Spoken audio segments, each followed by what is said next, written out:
installment of our Philosophy of Medicine course. By moving away from the book, we'll go over evidence in medicine, objectivity, and the social structure of science, inference, as well as effectiveness, skepticism, and alternatives, all by discussing my favorite philosopher, Edmund Husserl's Crisis of the European Sciences. So I'm excited to talk about that today. I also need Husserl today. I'm overwhelmed at the moment, and as anyone in my class knows, if I am overwhelmed about something, well, there's the concrete situation through which we'll explore this abstract thought. So let me dive into a story, and then we will branch out into a conversation about the irrational and the rational, and the place the two have in any scientific setting, and for our purposes here, medical practice. A week ago today, as of filming, I had to put my best friend down. And I'm a bit of a mess. I cannot believe I have to do this video right now. But the experience at the vet gave me a moment to pause and reflect on the place of emotions in science, in medicine, in any practice. Now, of course, again, irrationality is a far more encompassing category in which emotions participate, at least in terms of the history of philosophy and science. But let's start with emotions, because that's the sort of upheaval I'm experiencing right now. So we get to the vet, and the nurse receptionist goes, "Oh my gosh, I'm so sorry. We thought it was a stomach bug. It turned out not to be a stomach bug." And she ushered us back, tears down her face. The first nurse comes in, we've got him laid on the floor on his little blanket. She administers the first sedative.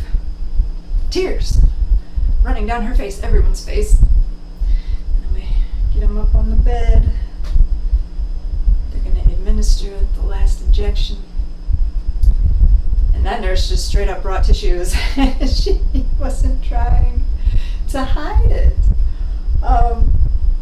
Now, the vet is a sort of medical practice, but you wouldn't think that's appropriate in other domains. You go to your therapist and they're boo-hooing. What's going on here? You want your money back. You go to the doctor, and whether they're telling you have a sinus infection or some terminal disease, you don't want them to be crying. Why? Because it's unprofessional. And what determines professionality in medicine? It's professionality in science, and that is wrapped up in pure judgment. Pure judgment.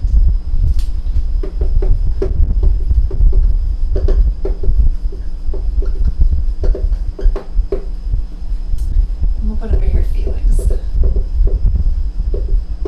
Sense. Even. Okay. Not common sense. Our sense perception.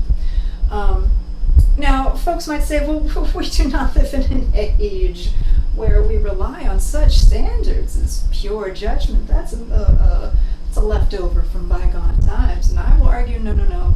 We still have a very restricted notion of pure reason, pure judgment in science today. Anyways, everyone's crying at the vet, and it's okay there. We did not get any feeling that the nurses were too emotional or irrational. We just trusted their judgment. And she consoled us at the end. The last nurse said that, we did the right thing. People will bring their 18-year-old cats in fresh off its 6th surgery, just begging to die. You see it in their face, and the owner just won't let it go. The vet will try to do their best to accommodate, but just because she was crying with us, we didn't feel like she was less professional. So I'd like to explore the role that emotions, or what might be considered irrational, play in establishing the possibility for objective judgment, objectivity, rationality,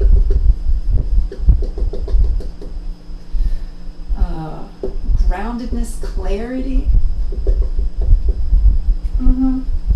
Someone you can trust, professional. Throw that in there.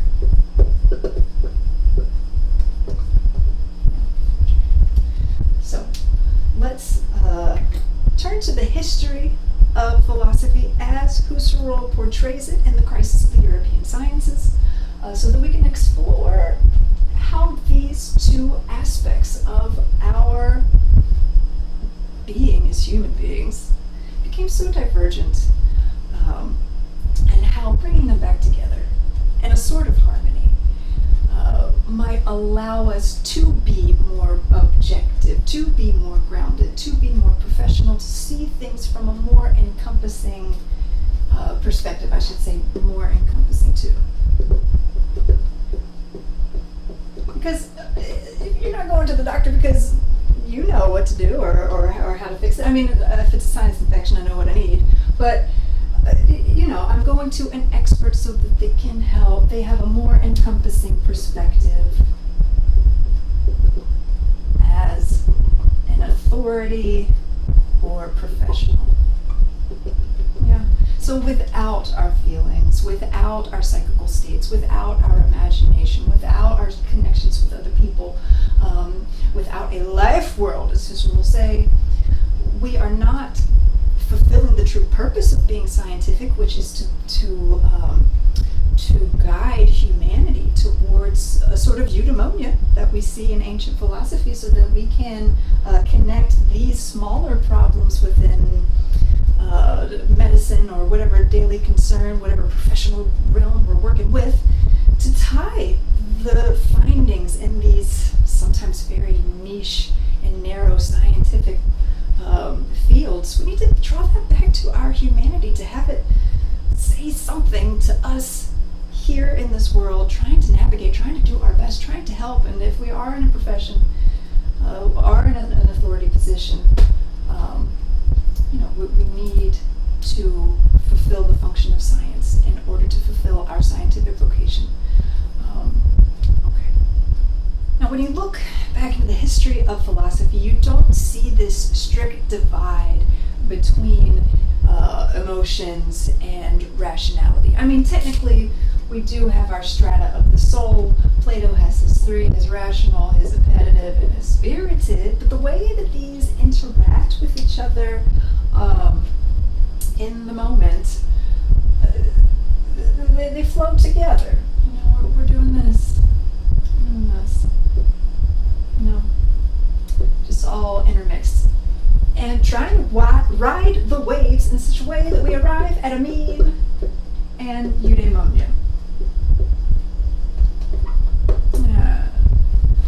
Okay, so we can isolate this pure part of the soul, but it's more enmeshed in everyday acts, and is not the only motivation that comes into creating a whole being, a whole perspective, a grounded individual. We need all three aspects to be a well-rounded individual. And Aristotle picks up on this as well. He has a more material explanation for the soul. He has 6 levels, more organic about it. But in order to actualize the most of your potential, you need to pick a vocation and set habits that will allow you to be good in that vocation, and to include your community in your definition of good that guides your acts within whatever field. And so when you actualize your fullest potential, you can, upon courage and heart, build a full perspective to sharpen your judgment, and to ride the waves of life towards a mean, and if you are of a selfless heart, then a place of leadership within the aristocracy.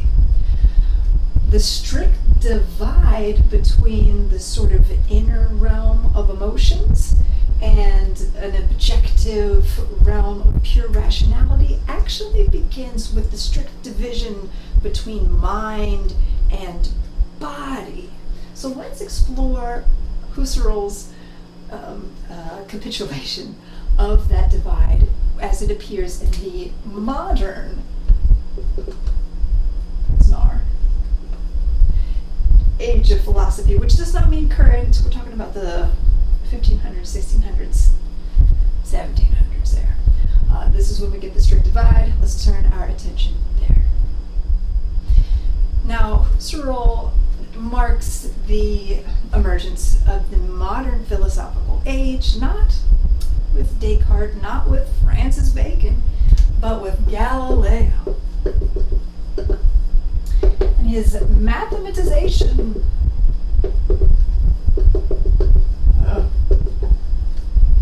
of nature. Dun, dun, dun. So Galileo's mathematization of nature,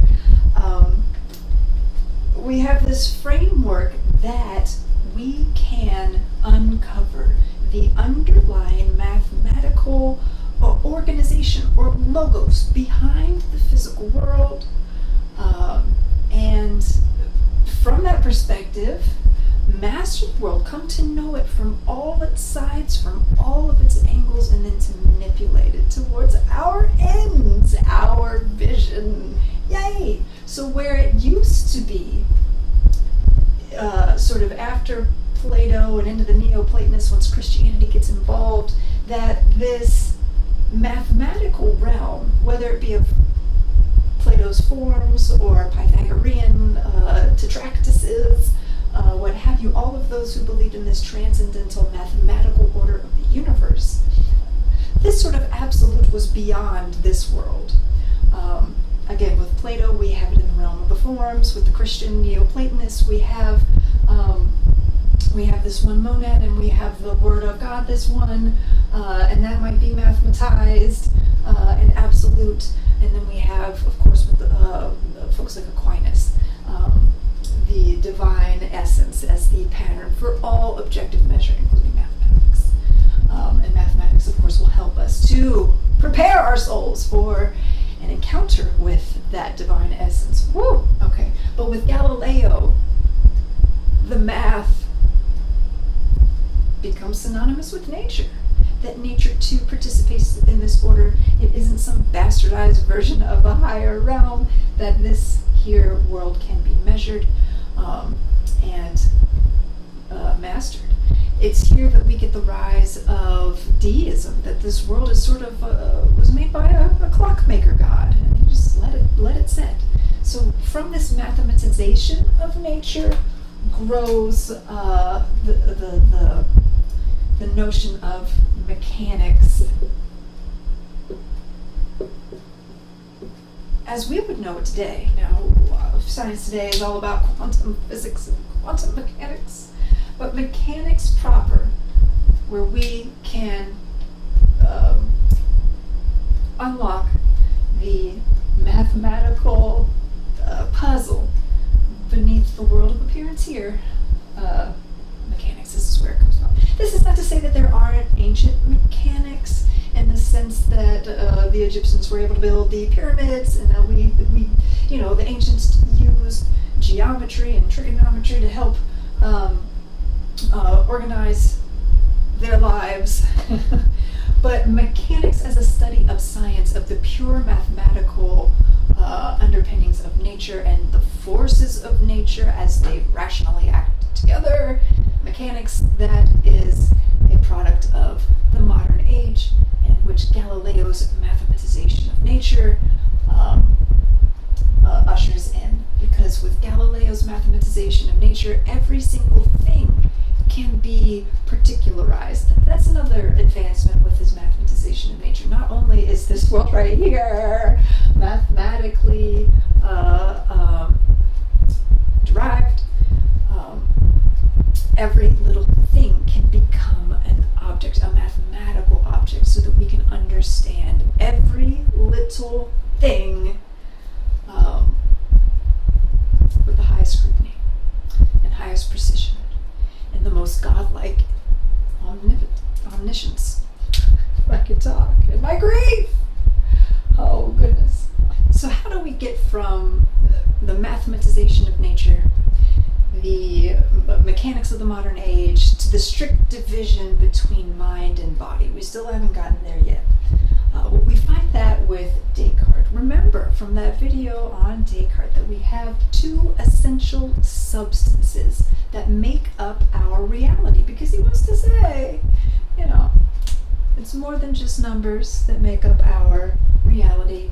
What's going on? And how do those numbers connect to what it is we perceive in our everyday sense perceptions? How do those connect so that we know that our conclusions, our evaluations, our observations are accurate and precise, scientific? With this strict division, we can rid ourselves of the sins of the body or of the human mind, of our perceptions, our limitations. We are limited human beings, but we also carry with us into the modern age certain assumptions from the medievals. The medieval philosophers are building from the Neoplatonists with their Christian take on Aristotle's metaphysics. So the modern age rebels against the scholastic age, and by that we mean we are rebelling from the scholars of Aristotle that have taken his word to be dogma since time immemorial. So we get this strict division between mind and body that we had not seen before in the philosophical canon.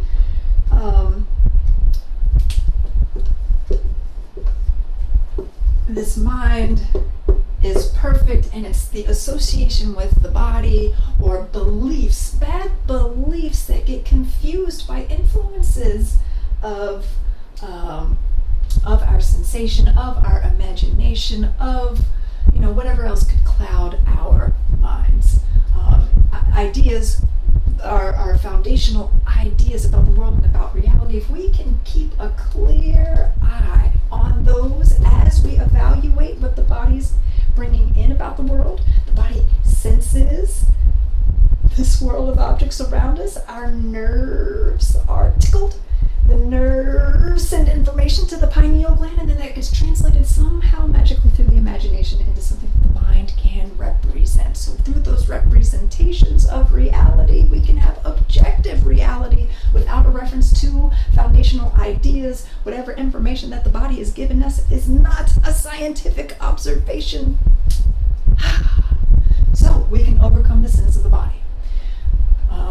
Again, ancient philosophers like Plato and Aristotle wouldn't talk about the sins of the body so much. They would want to incorporate desire in moderation in sculpting a full, reasonable, rational, successful human being.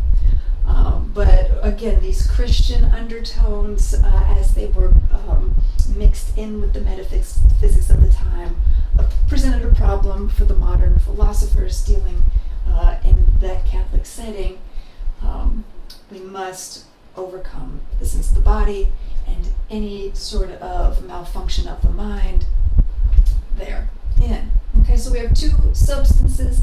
I don't want to go too much into Descartes' philosophy here. It's in that other video. Please do check it out. What Husserl wants to point out here is the associations that come into play. We can know the mind more clearly than we can know the body, whether that be our body or bodily objects around us. This world is corporeal. The sins of our body also lead to a bad understanding or an inexact, unscientific relationship to the world around us. So what we can know most perfectly, not this outside world, not even our bodies, but what's going on in our minds, what it is we can be certain of, and that is there is a mind that is attached to this body and that is processing rationally information. So just as there is a mechanics to the corporeal world, whether it be natural forces or the mechanics of this world impressing our nervous system with sensations that are carried to a pineal gland, this world of bodies operates mechanically. But there is an operation happening in the mind, or at least there ought to be. reality if there isn't a lot of confused beliefs clogging up the pipes, if you will. Descartes uses his methodical doubt and skepticism to help uncover the foundational ideas about reality that can help us compartmentalize, organize, and clarify the information our senses give us about the world so that we can have as comprehensive and sure and pure of a body of knowledge about the bodily corporeal world. Okay? Husserl will pick up on this use of doubt.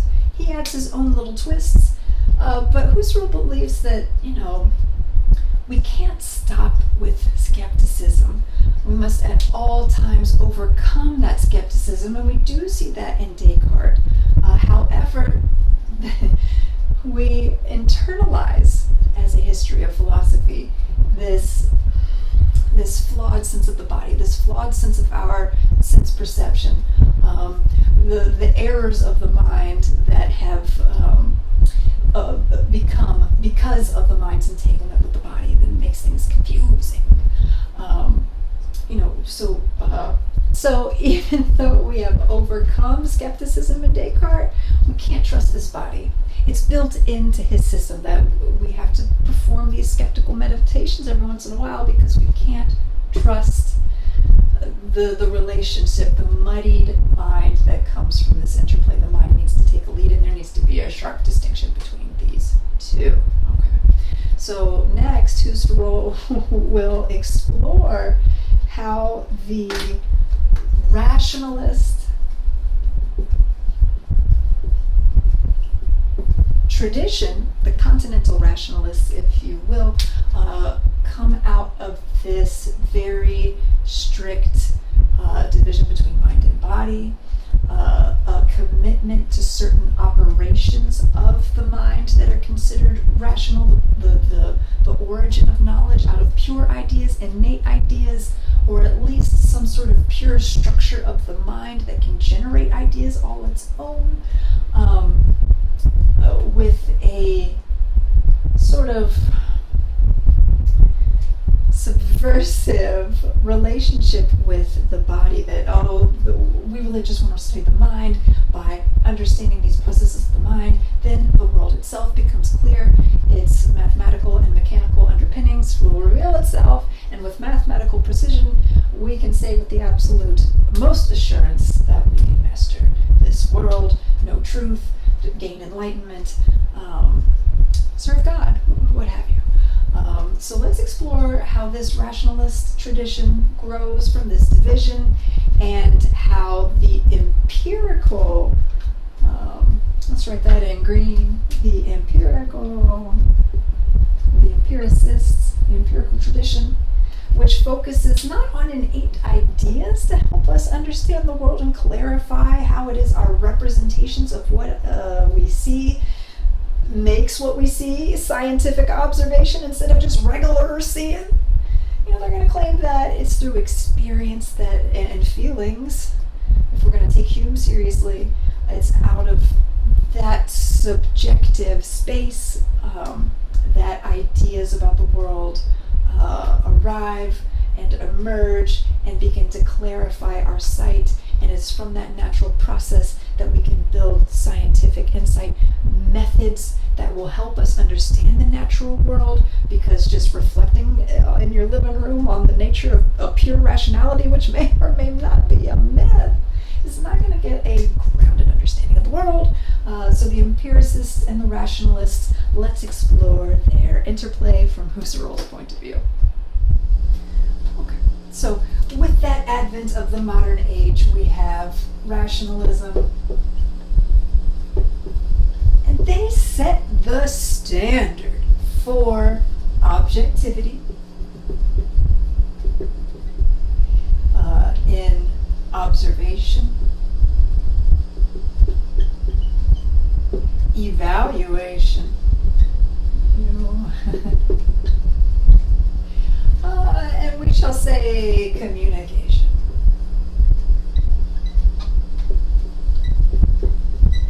And theory building and the sciences.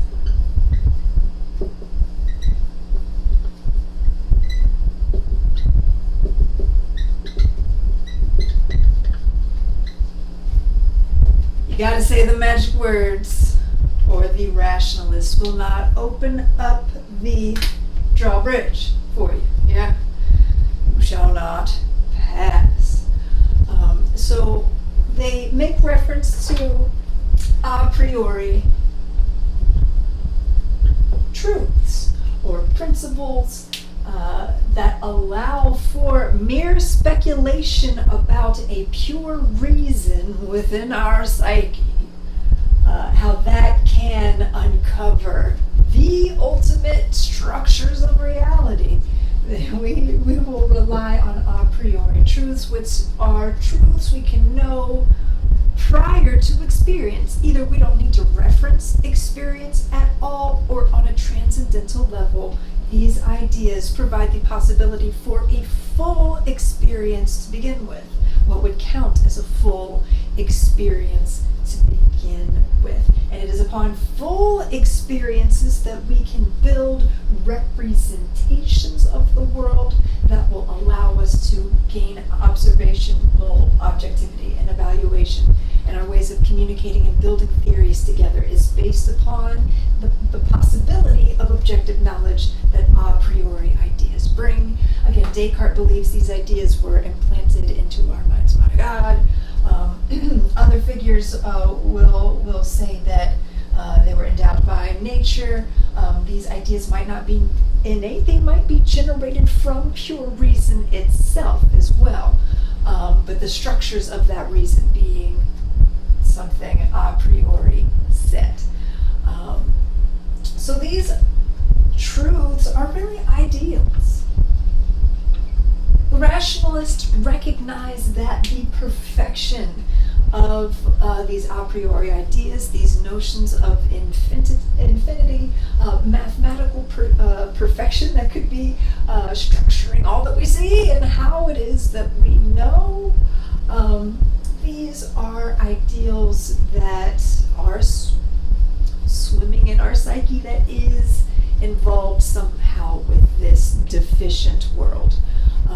Or a world that is vulnerable enough in its machinations that we might take advantage. So these are ideals that we should strive for in science: perfection, precision, accurate representations of this world that we can build theories upon, theories that will help us master ourselves and this world. So within rationalism, we have a built-in understanding about our lesser faculties and the chaos that they bring for the operations of the pure mind. Okay, so we've got our pure mind. I should have done that in black, whatever. Pure mind versus everything else, the world.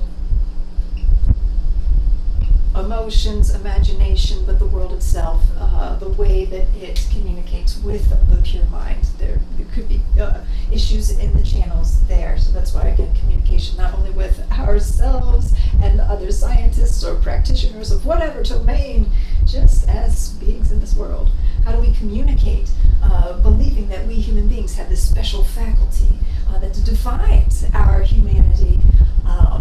What does this say about the relationship to everything else? Well, we've already said it. They said it. We want to master the world. So anyways, out of this power within the domain of, well, not only of science, but of religion and all educational scholarly pursuits, we get a rebel in empiricism. Knowledge is built not a priori, but a posteriori. There's supposed to be more of a space between those A's. My bad. There. But knowledge that's gained after experience. The generation of ideals and truth and representations about the world, yeah, we can build our way up there, but we need a foundation of experiences. And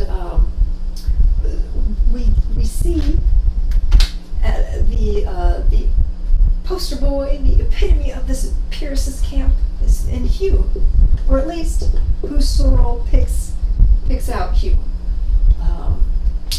We'll get into just how significant that is in a minute. But Hume also believes that it is sentiment and feeling that constitute the possibility of a connection with this world that can become clarified whether through further experiences with the world, going out there having diverse experiences, or using proper scientific method to disclose the world.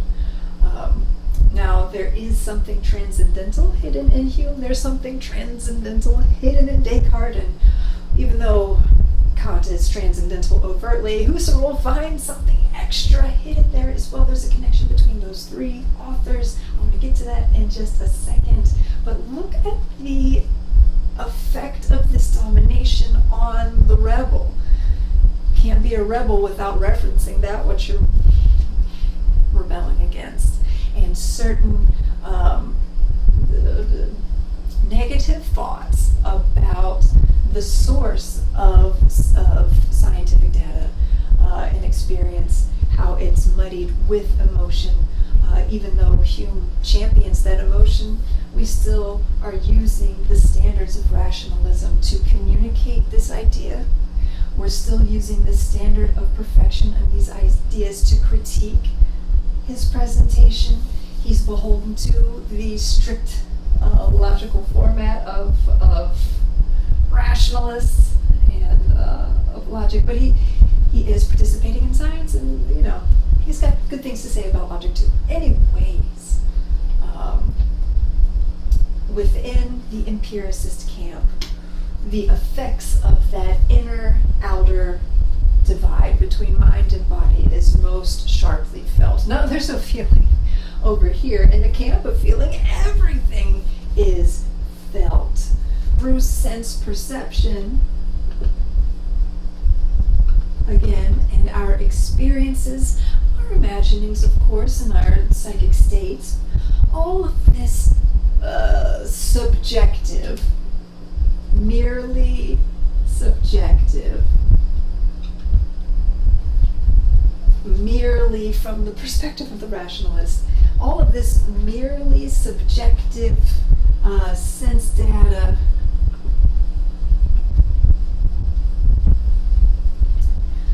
is given in an imperfect way. It's limited to the psychical realm because the world itself does not exist this way. We're still presuming that there's a mechanics of the world, there's a strict divide between the world and what we might know of it, and he succumbs to a skepticism, a much deeper skepticism than Descartes even finds himself in.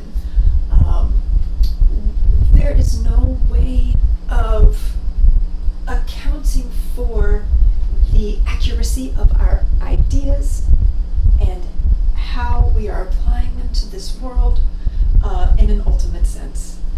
This ultimate truth that will allow us to justify our reasoning about the world using our rational logical methods.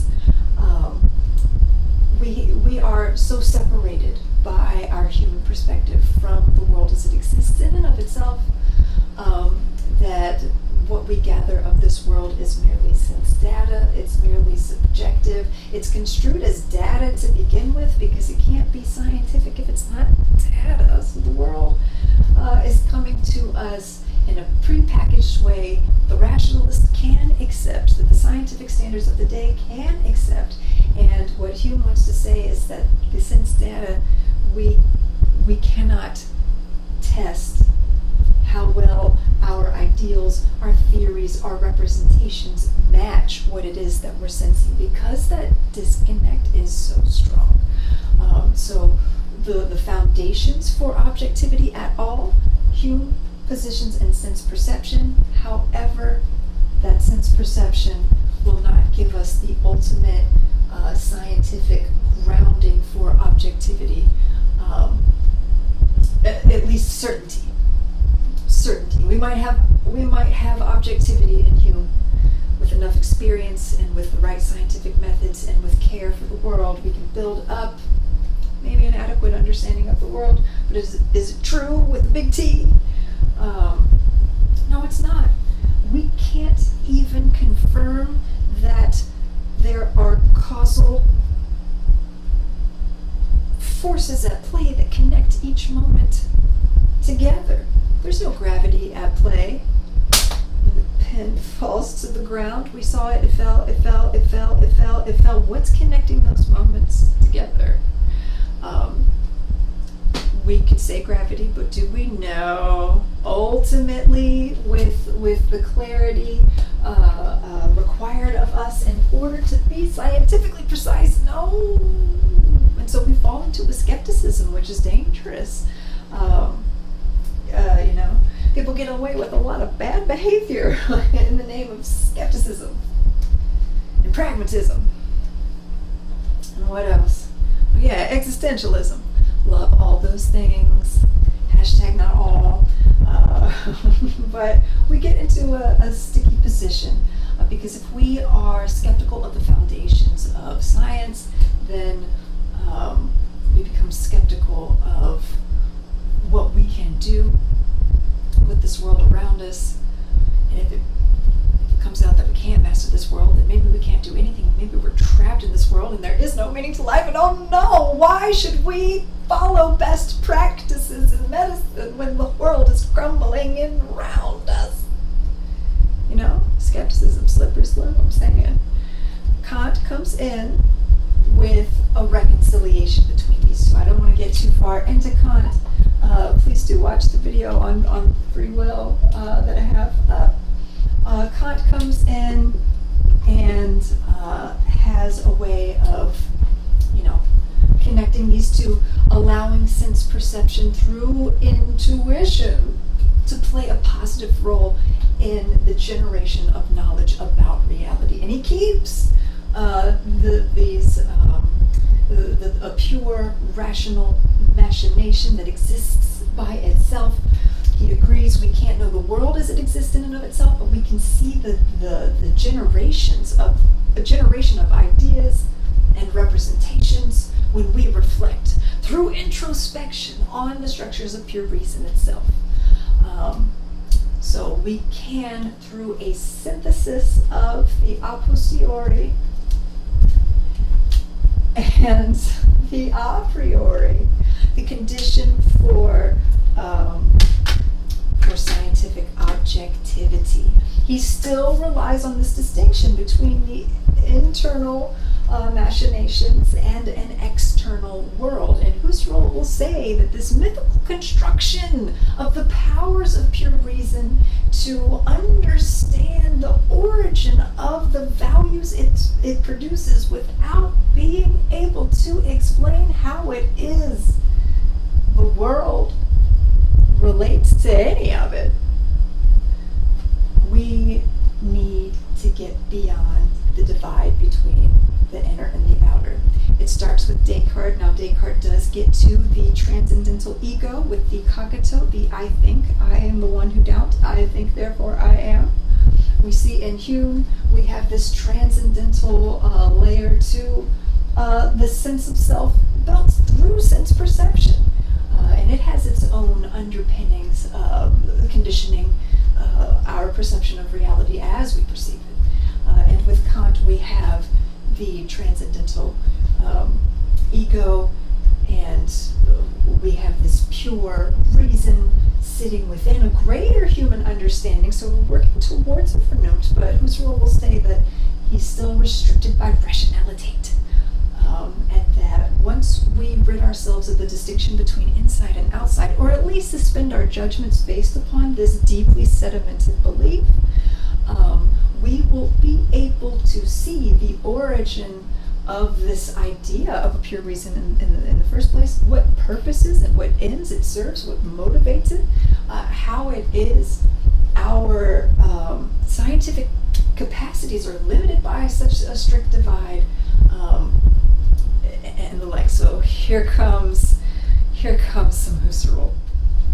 So in order to overcome this predicament where there is no evidence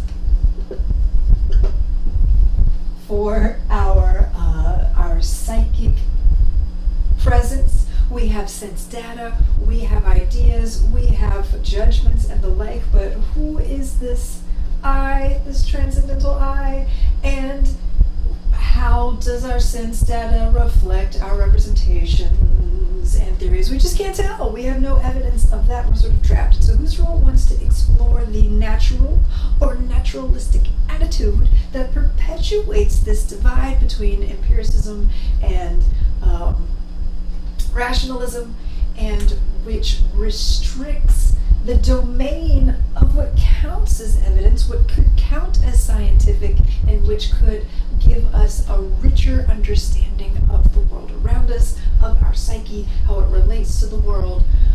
So let's dig in. No evidence. The problem that Husserl's working with is one of evidence.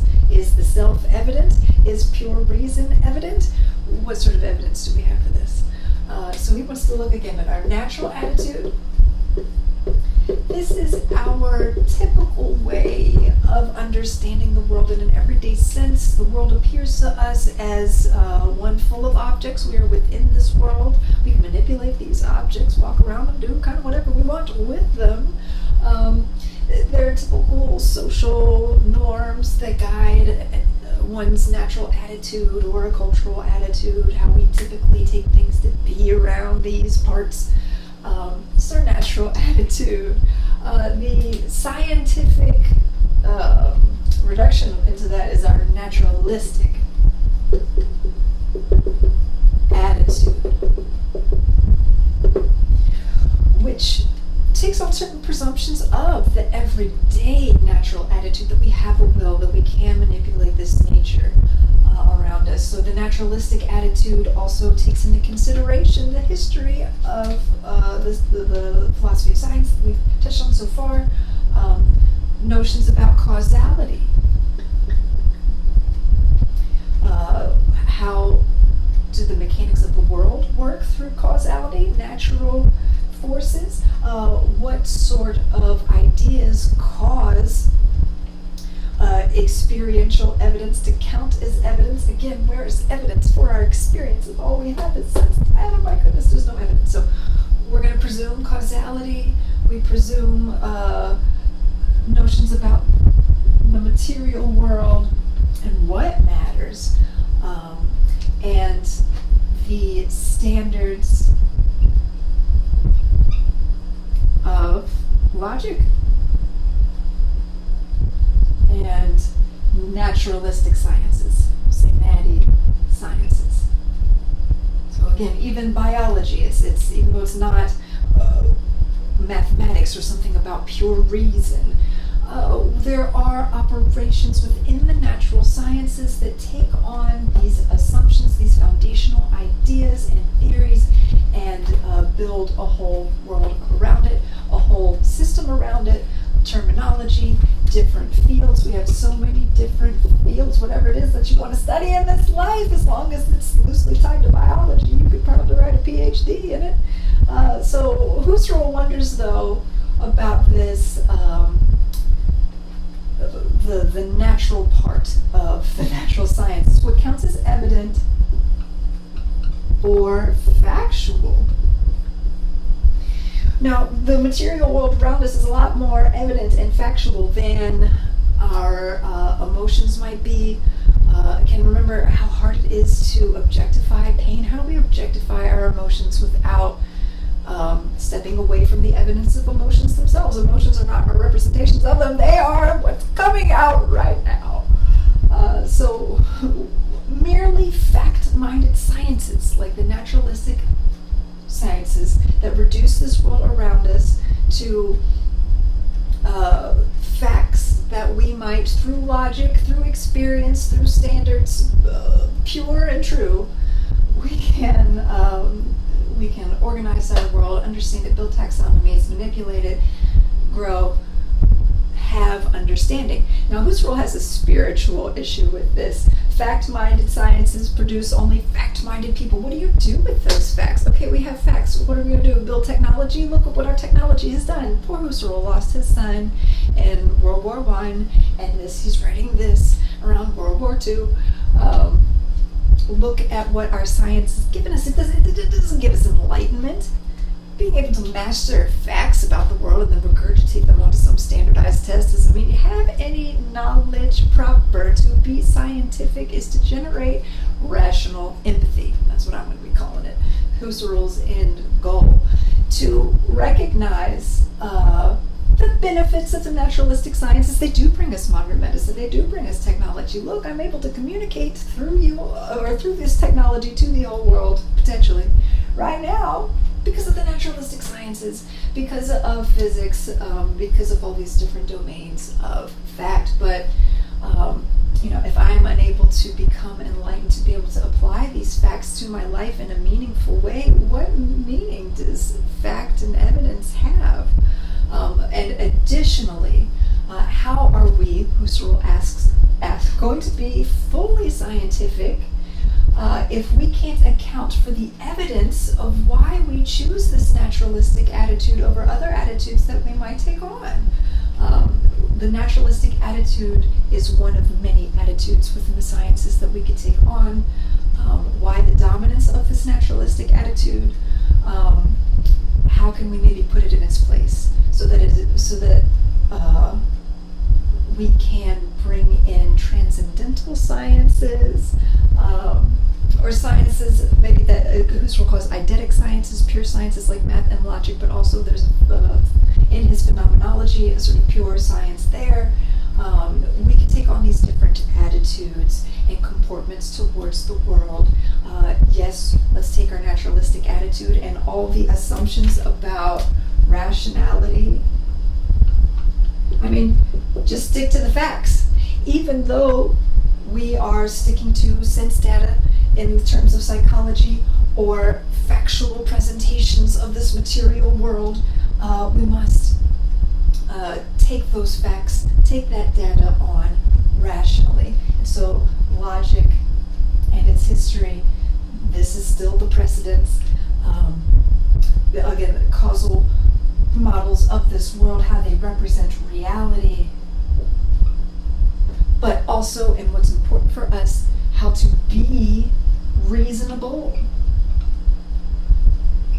That's our goal. Science's goal is to help us become enlightened and to be reasonable.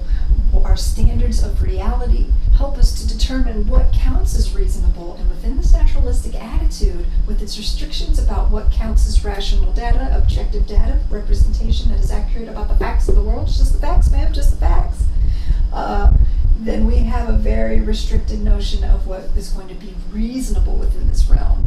So again, naturalistic sciences with its naturalistic attitude, good.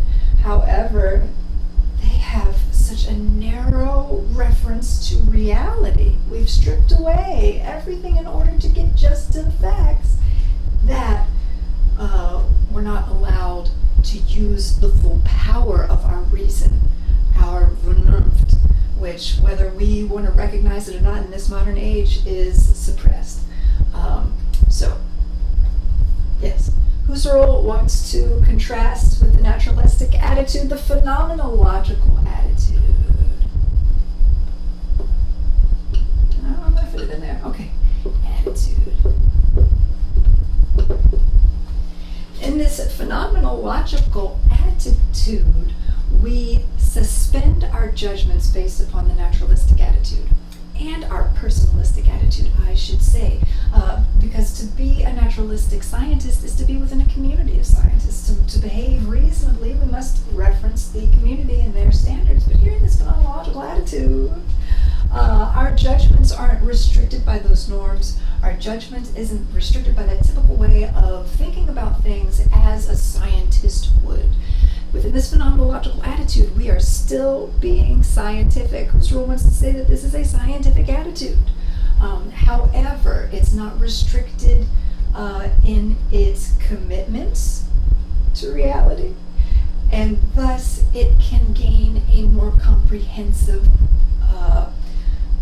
view, an optimal view of how different domains of life, the standards that those domains take on and expect of their participants, how they help establish reality, how imagination plays a role, how emotion plays a role, expectations, our memory, all of it. The history of the vocation we've taken on.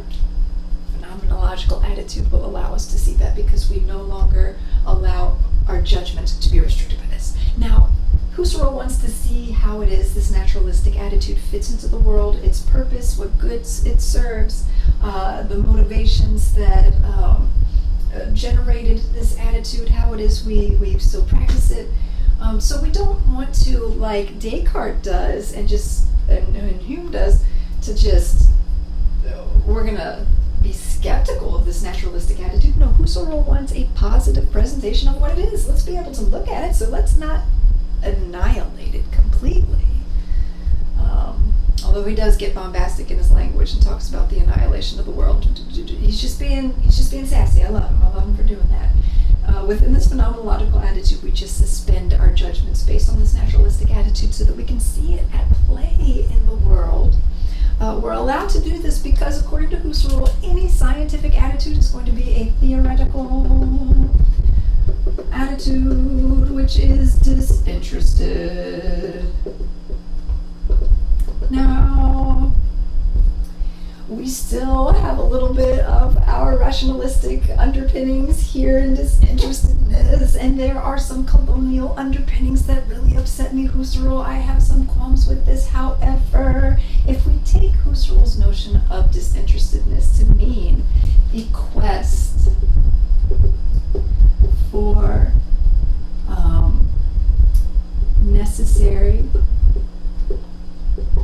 order of things, it's really what spurns science, this quest to know higher truths, and these truths will be more encompassing than our particular ones. So being disinterested, honestly, I think that's really like being dissociating a little bit in the way that it's typically used. But for Husserl, if what we mean by this push, this awakening of the theoretical attitude as a push towards a calm, grounded, clear understanding of many parts of the world, many parts of ourselves, and how all of that fits together, then okay, we'll run with you with this disinterestedness.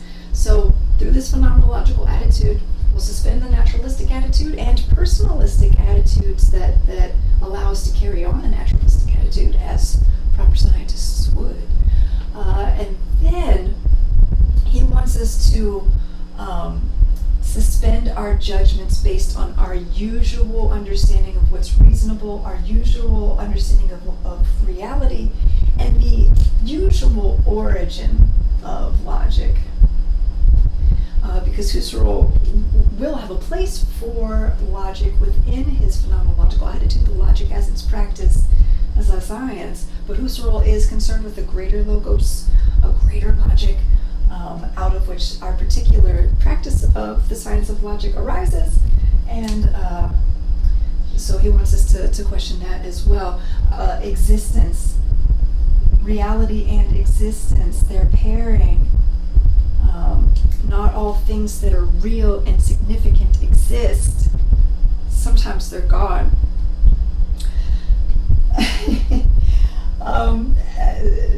He gets into anyways, okay, so the phenomenological attitude will then call us to suspend the personalistic attitude, the naturalistic attitude, and now our typical ways of understanding reality, which could spurn naturalistic attitudes or maybe some other ones.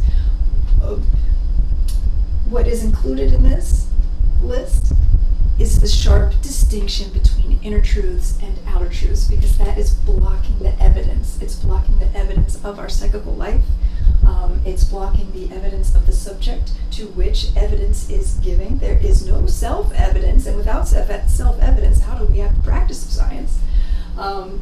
And this sharp divide is keeping us from exploring motivations writ large. It's not just that we have emotions or imaginings, or we're too tied to the past, or are too far in the future that keeps us from being objective and reasonable. We have outside motivations as well. Again, is your hospital low on funds? Do they need a bunch of x-rays? Does your private practice need to generate some more tests because you got to pay for your student loans? Are you involved in some research that you haven't disclosed and there's a large conflict of interest? These are motivations as well. And if we believe ourselves in a scientific setting to be less vulnerable to those influences just because we're being how we typically are scientific, we've got a problem. So when we get rid of that divide and we're able to explore objects for what they are, whether inside or outside or imaginary or existing or ideal, whatever, we can also explore motivations, what they are in general, to better understand what are taken to be internal, psychological, emotional motivations and outside motivations, or any other motivation that we might have. So we've performed the epoche whenever we suspend or bracket our judgments and allow our judgments to operate really in an aesthetic space. I believe classical phenomenology is operating within an aesthetic space where we are not talking about beauty, but where we're exploring the organic synthesis of sense perception and ideas, ideals, representations, but also imaginings. Husserl takes things to the next level and shows that all of these domains of our psychic life, of our inner life, of our relationship to each other, our relationship to this world, our relationship to science, or our relationships to vocations, relationships everywhere. From this phenomenological position, we can see how each of those domains could equally contribute to the possibility of evidence, world evidence, self-evidence. We have a much richer understanding of what counts as objectively meaningful in this experience of ours, and how it is higher ordered meaning and values and connections can grow from those grounds. Yeah. Okay, so we've performed the epoche.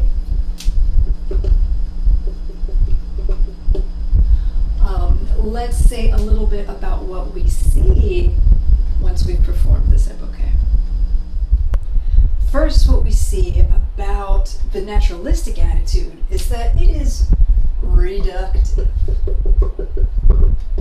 Much like the reductivism we've covered in this class, we're going to reduce reality and causality and evidence writ large, what counts as scientific objectivity and evidence. We're going to reduce it down to our what is natural, which typically means what is physical, which typically means something causal, etc.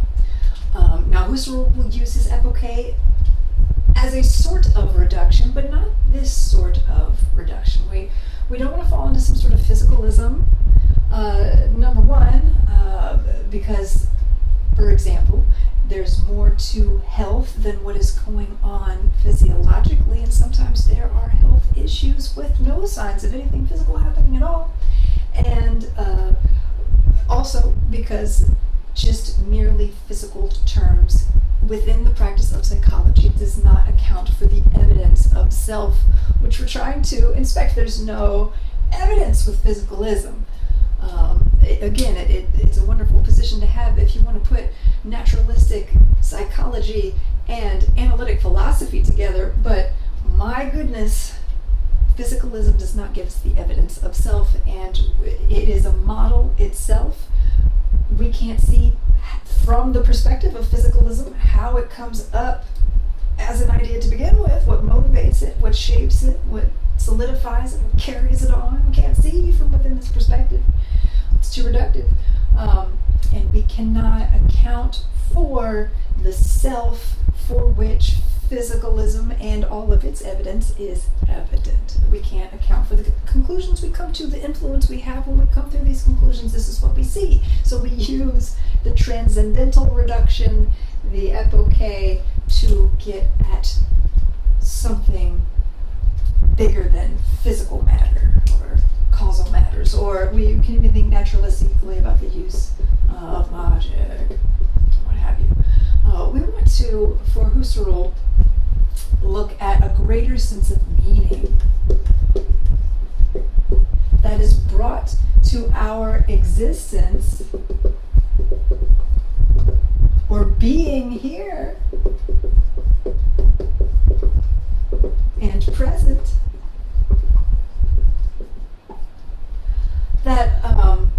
that arises and which inspires, maybe naturalistic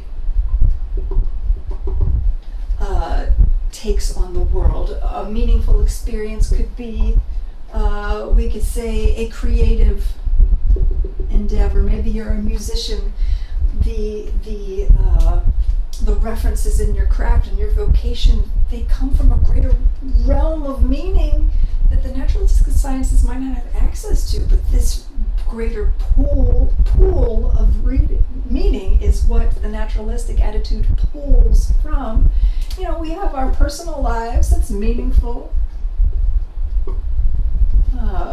This world of meaning as we exist here, whether we're focused on existence or whether we're having maybe we're in an aesthetic space, dealing with imaginings, memory, whatever. Any sort of meaningful experience that we have, experience is experience because it is meaningful. So physicalism, that means something within a domain. It does not encompass all of meaningful life. It does not establish the foundation for existence itself. What is natural is a conception of what is. So Husserl has an ontology, a study of the greater being, because again, we do want to bracket our notions about existence and reality. So what is meaningful, that is what's real.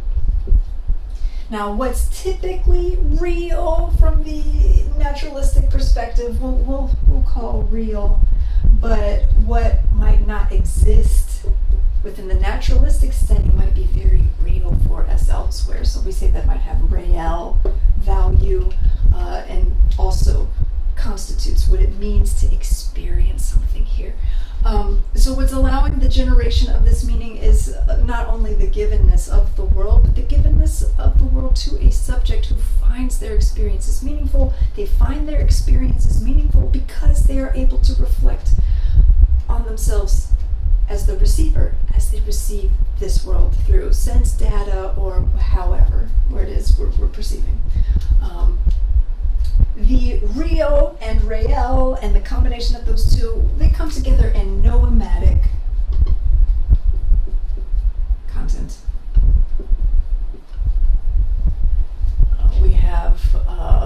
We should say this is meaningful content. There's always a subject or a cogito, an ego, that has conscious acts of reaching out to the world. The world is given to us, but we also attend it in a careful way. We have beliefs about the world. We have feelings about the world. We desire things about the world. We're relating actively to this world, even if we're not judging in a very scientific way. We're having judgments about the world, whether it be about taste, whether it be about norms and values, whether it be about speculative truths.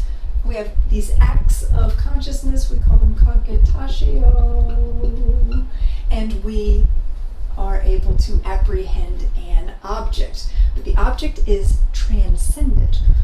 It's what appears in that moment. But there are other sides to that object, other sides to that object, other sides to that object. I see this pen from this vantage. I see it from this vantage. That's a new side. That's a new adumbration.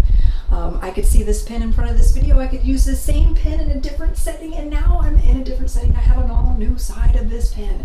This world of objects is continually revealing different sides of itself. And so we can never have perfect knowledge of an object, an all-encompassing view, the omniscient view that the rationalists would have us gain. But when we dwell with something well enough, long enough, we can see the different sides of something. Now, whether this object be a pen or a psychic state or a patient that you're trying to diagnose.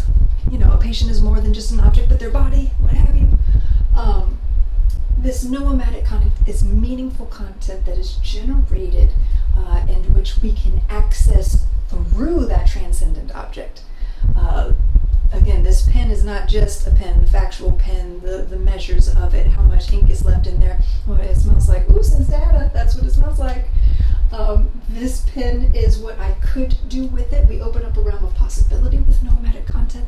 The potential this pen holds, I can write with it, I can slap people with it, whatever. Certain things I can't do with it, can't bring the dog back with it, but we have potential here in the noematic content. We have other experiences I've had with this pen, memories, such fond memories of this green pen. It works, thank God, thank you, I'm grateful. When I see this pen, I'm not just grasping the factual pen. I am perceiving, I am grasping, I am apprehending something more. Not only each of these sides, but how it is they interrelate together, how it is our reception of that object, how we take it to be, how we judge it to be, how we feel it to be, how that relates to others, other people's relationship to this object, whatever it might be. So we want to get at this noematic content, which is rich, not only with possibility, not only with different facts, not only with different facets of life. We can address this imaginatively or factually or neutrally. There's a certain neutrality to the phenomenological attitude. We comport ourselves meaningfully towards what we see, but we just, taking things for what they are without judgment about existence or physicalism or whatever.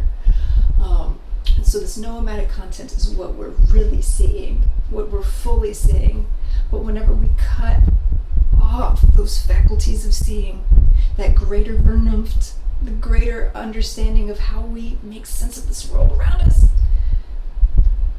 that object is not available. It's just not available to the naturalistic attitude. And maybe we don't need to be seeing all that when we are in a naturalistic setting, but I would argue that in medicine we can bring in other domains to help make sense of what's going on. Not just in the name of holism, as we've discussed, but that's fine too. But for fulfilling not only our medical vocation, but our vocation as scientists committed to growth, I think we need to tap into this noematic content. So besides suspending our judgments based on beliefs about the world, naturalistic beliefs about the world, doing so, number one, takes a lot of attention. So Husserl pays close attention to these structures of conscious attention that will allow us to access this noematic content. So let's pick up there. In order for there to be evidence at all, and evidence is a type of meaningful experience of something. It's very narrowly defined, but everything is evident here, and there are certain aspects of self-reflection that make the self evident. And if we, again, take the right attitude, we can see all that. So first, all evidence is based off of our conscious awareness that something is there, something is evident. So we have, again, this structure of intentionality. And this is the structure that Husserl discovers whenever he reflects on the nature of his own conscious awareness. So again, we have a subject, our cogito, the acts of consciousness, which can be a believing, it can be a desiring, it can be a missing, it can be a loving, however it is we are apprehending this world, our acts of consciousness. And then we have the object pole. This is the ego pole, and the object pole, we could say. Now, this scribbling on the board is not itself an act of consciousness, and this is in no way comprehensive. Husserl, I believe, leaves in his philosophy room that conscious attention could appear any other way, and we do have sort of pre-reflective consciousness involved that that might not be intentionality proper in his thing in space. I won't go there. For now, this is the structure of conscious attention. Now, first, there is the appearance of an object. Whatever object, a pen, some sort of corporeal thing. This could be a non-existent object, it could be an imagining, it could be a ghost, it could be the presence of your best friend who will never ever leave your heart. It appears. But it's vague. This is just the first appearance of something. Now we do have within intentionality the capacity to recognize something vaguely as something. And that is because of this built-in reflection. This is our eidetic intuition. It's a sort of generalizing intuition, wherein we recognize here's the pattern for all objective emergence, for all objectivity at all, to recognize something as an object. And we recognize something as an object that is given to someone, and once we have another moment where this object appears, we have more evidence, and we can build a more general, although more rich as well, as we still remember our particulars of moment one, moment two. All right, we're going to synthesize that into a more precise thing. It's coming into more relief whenever we see this thing again, and then we see it again, and we're dwelling with this thing again. We can see it from different sides, and we can get to know the essence of that thing. And essence is something it's kind of ideal. It's irreal. He says there are ideal elements to an essence. It is through judgments that we are judging this object to be an object that allows for the essence of that object to both emerge and be generated by this eidetic intuition. But he wants to say that the essence itself is irreal because it's more than just judgments about an ideal world that is, I don't know, it's more than just ideal. It is irreal. Numbers are also irreal. There is a sense of ideality there. Again, they are ideals to which any mind might attend, but in their ideality, there's more there. They are irreal. We can access an essence through the imagination. Let's say here's this first object. It's Mr. Roman as a beautiful little puppy, and then here he is again, and we're outside playing, and then here we are again, and he's older now, and then now he's gone, but he's always in my heart. I'm looking at all these pictures. Are the pictures of Mr. Roman? Mr. Roman? No. But I know his essence. And those pictures, those memories, they speak in this essence because of its irreality, not because of its ideality, but its irreality, that it lasts.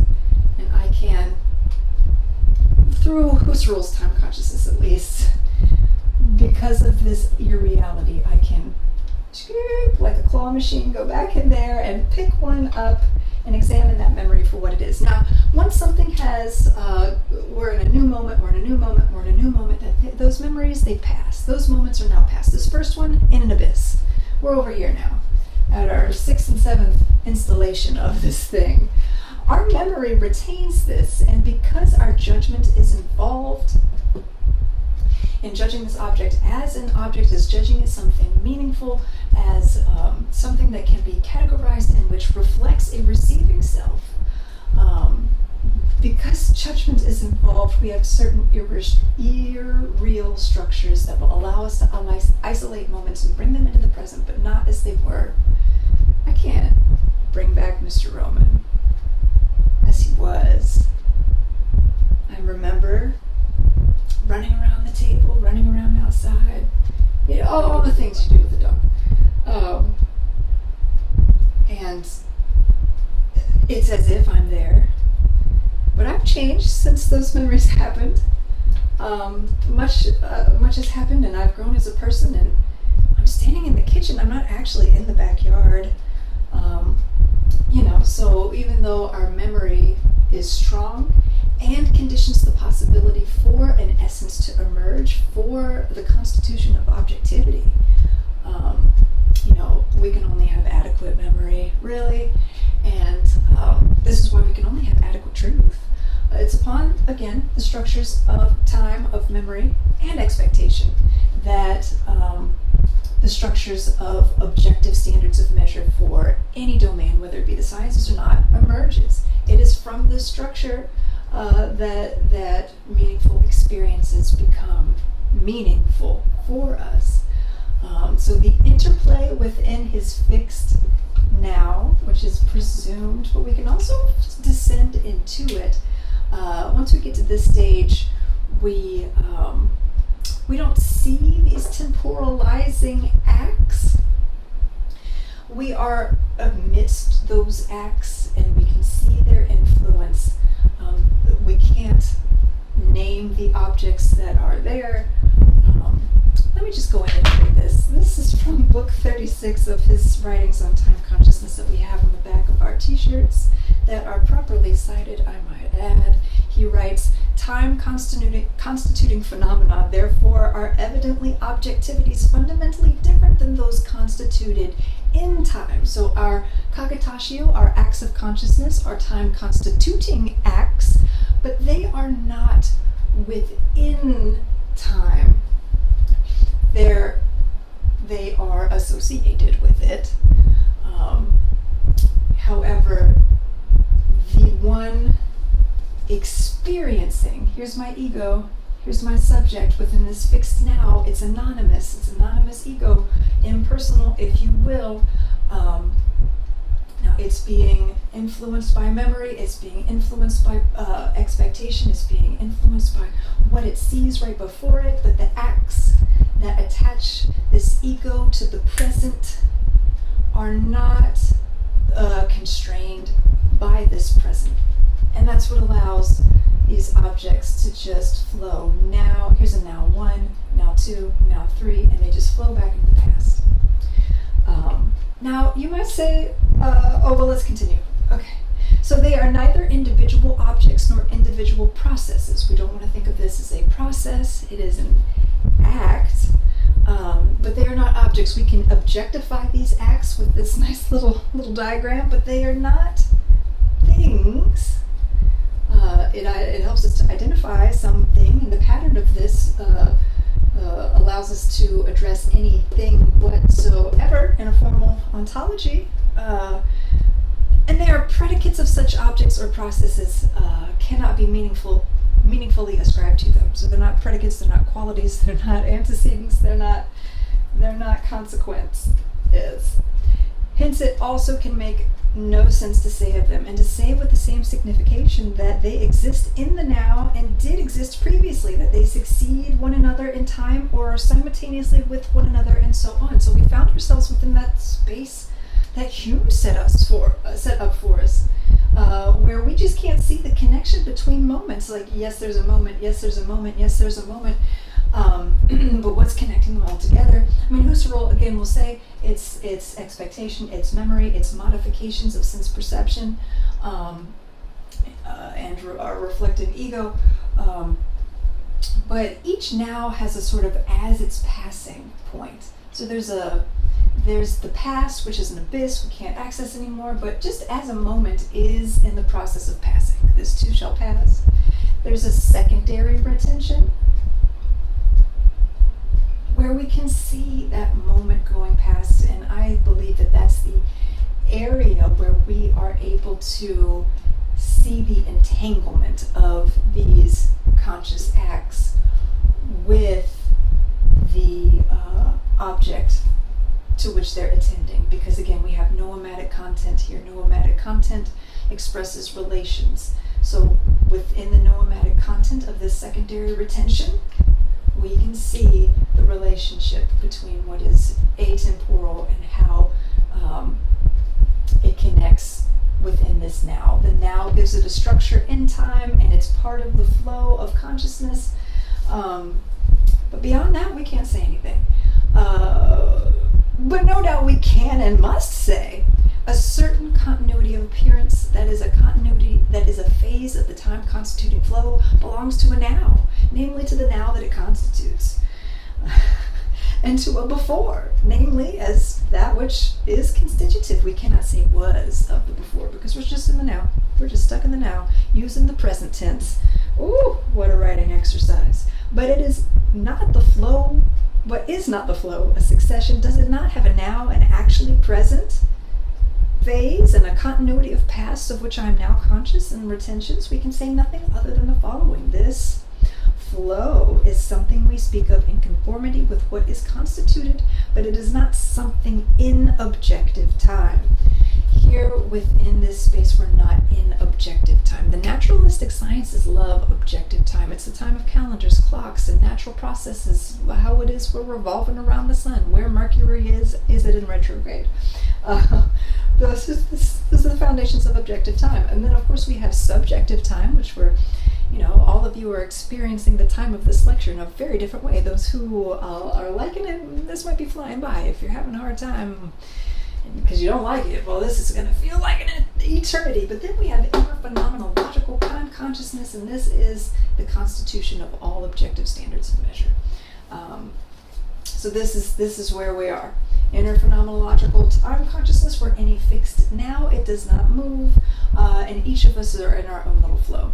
Each of us are a now point with our own steady conscious flow, and together, like polyrhythms, constitute the possibility for shared objective meaning, where we can build up understandings of what constitutes reasonableness and what constitutes professionalism and what constitutes best practices and whatever values we create together. But anyways, before we go, it is absolute subjectivity and has the absolute properties of something to be designated metaphorically as flow. So again, this ego, this subjectivity is anonymous. It is absolute.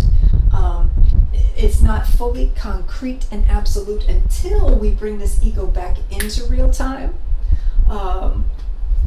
because we must be able to see this ego in relationship to the world if we are to explore how the world presents itself to this ego through the flow of consciousness,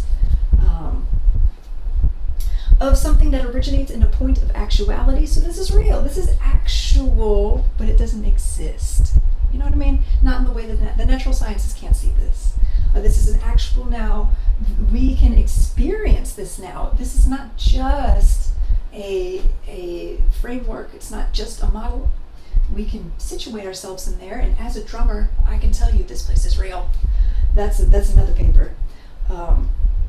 But this is a primal source point, the now, the actuality experience we have in the primal source point, and a continuity of moments of reverberation. For all this, we lack names. So proper names and identifications won't cut it here in a phenomenological science. We need a descriptive science. We can still make use of logic as a science. We can see its origins here, our motivations for wanting to use it as we do all of that. Should we? So, recap. Inner phenomenological time consciousness sets the pattern of all objectivity whatsoever, such that when we are encountering a brand new phenomenon, whether in science or whatever, we can still stay steady and grounded and just identify that as a thing and wait. Let it pass and explore what this object could be. Let it unfold itself. We don't need to be probing around with our naturalistic logic. Let this object reveal itself and describe what it is that we see. Make taxonomies, categorize things in a scientific way, sure. But there are other ways of looking at the world than a scientific. Time consciousness reveals that. The modifications we can make of sense perception through this eidetic intuition, as well as our imaginings, as well as our expectations, as well as our memories, all of this goes into the generation of a meaningful experience with a thing. And from the bare structures of, hey, I can recognize a thing, even if I don't know what it is, lays the foundation for us to sit and dwell safely, scientifically with it, and to build higher order knowledge from this very basic spot. So time consciousness allows us to see different sides of things, different domains of that object. As a patient, I exist within a medical domain, but I have a life, I've got a job, I've got stuff. I am. And in the name of holism, I do think it is important to see those other sides of people. So the day after we put Roman down, I woke up with a nasty, severe case of bronchitis. I just was like, man, I don't have a voice and I feel really shitty. But I just assumed I was overwhelmed. I'm like, well, let me go to the patient first before this escalates, because I have autoimmune issues, and if something's going to escalate, it will. So I show up, and I was breathing heavy, having a hard time. I thought I was having a panic attack. I do think I was having a panic attack, but I was having a hard time breathing. I was wheezing, but I just thought it was me. They brought the doctors out into the waiting room, like, you're getting back here right away. They were so worried about me. They x-rayed me, and there was all this inflammation, and I was like, what's going on? They had to pump me up with prednisone. They nebulized me, and they're like, do you have asthma? I was like, well, I mean, sometimes, but, I'm really overwhelmed at the moment. I was having a panic attack. And so the doctor's like, what's going on? He's given my history, looking at medications he wants to give me. He wants to make sure that whatever it is that I'm taking over here doesn't interact with what he wants to prescribe me. So he's just starting on that reductionist perspective, like, what's physically wrong with you and how can we treat that with medication? But in looking into my history and my charts and what had happened, I think something more healing occurred at that goddamn patient first. So, I said, I just had been feeling a little run down earlier in the week. It's been a month into the semester, and I'm kind of dragging, and I spend a lot of time in basements, so I kind of wasn't feeling all that great. But then I had to put the dog down yesterday, and all I could eat was 2 pieces of toast and a boiled egg, and then I threw that up everywhere and was just crying, and there was all this snot everywhere, and I know it was going into my lungs. So I think I have a lot of autoimmune issues, and I'm triggered and have some mental health issues, and I just woke up inflamed severely. I went from 0 to severe in one sad night. So he goes, okay, so I'm going to give you this. It won't interact with this. I can't give you that because it'll interact with that, but here we go. We're going to get you some prednisone. Here, you need a nebulizer. See your primary care doctor, because I think you have asthma more than you realize you do, which was good to know, because all this time I think some of the panic attacks I was having were actually asthma attacks. It's good to know. But he also goes, hey, do you want a Gatorade? And I know he needed to offer me one because I was so dehydrated from all the nebulizing and the prednisoning and trauma. That was a very traumatizing experience, because I was just out of it.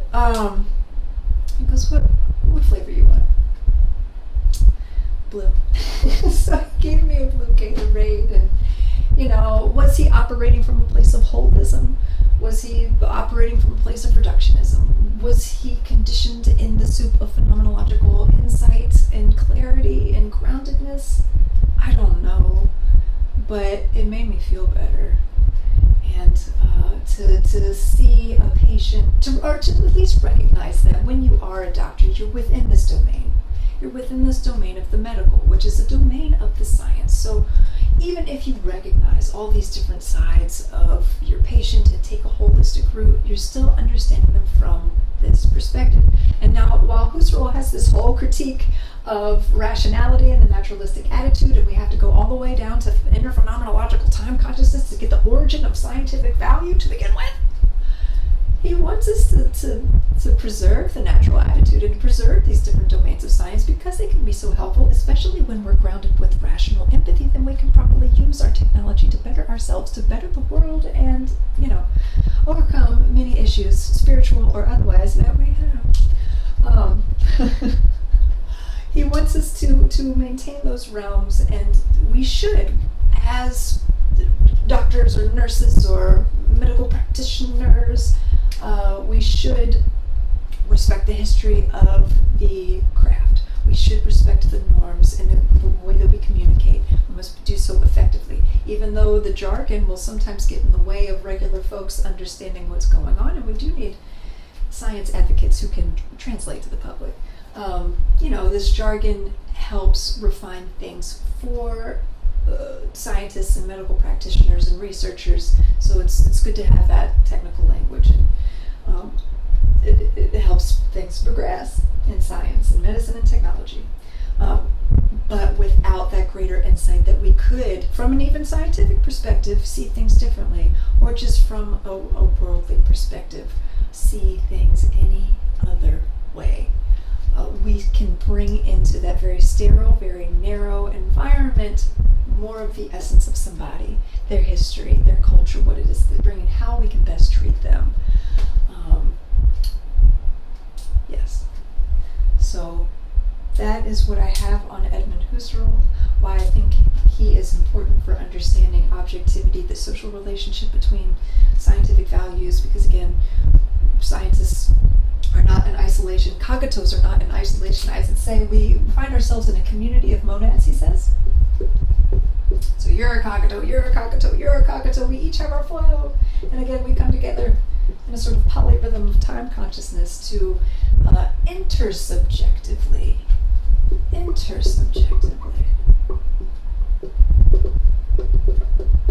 constitute value together. So Husserl wants us to respect that within the medical field, but also bring in the essence of something, that which does not change through all its manifestations and modes of givenness. Something is essential there. So I think we can, not only for ethical reasons, slow ourselves down with the progress of technology and research, and to ask ourselves what's motivating us to study erectile dysfunction and what hummingbirds dream about. Was that what Ellen DeGeneres said in her latest special? I don't know. Why are we not focusing the resources and the scientific power towards other domains like climate crisis or issues that have been covered over because of prejudices about what counts as rationality? Remember our whole spiel about hysteria last video? My goodness.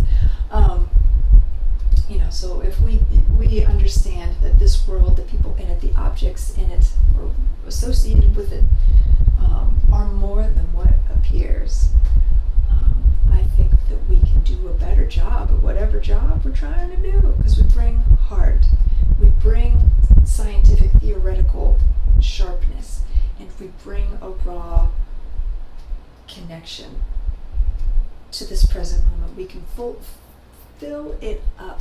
up the now with as much noematic content as we can, to activate and to be present, because this now is here, it's right now. It's a recording of the now for you all, but this is a here and now, and I'm filling up this whole room because what Husserl would call speculative, practical, and axiological ways of making sense of the world, reason proper, are united and is a full force of understanding and groundedness and clarity and the proper way of being scientific, which is not merely factual. Okay, I love Husserl so much, and in many ways, Husserl brought me to Roman, brought me here, brought me up north.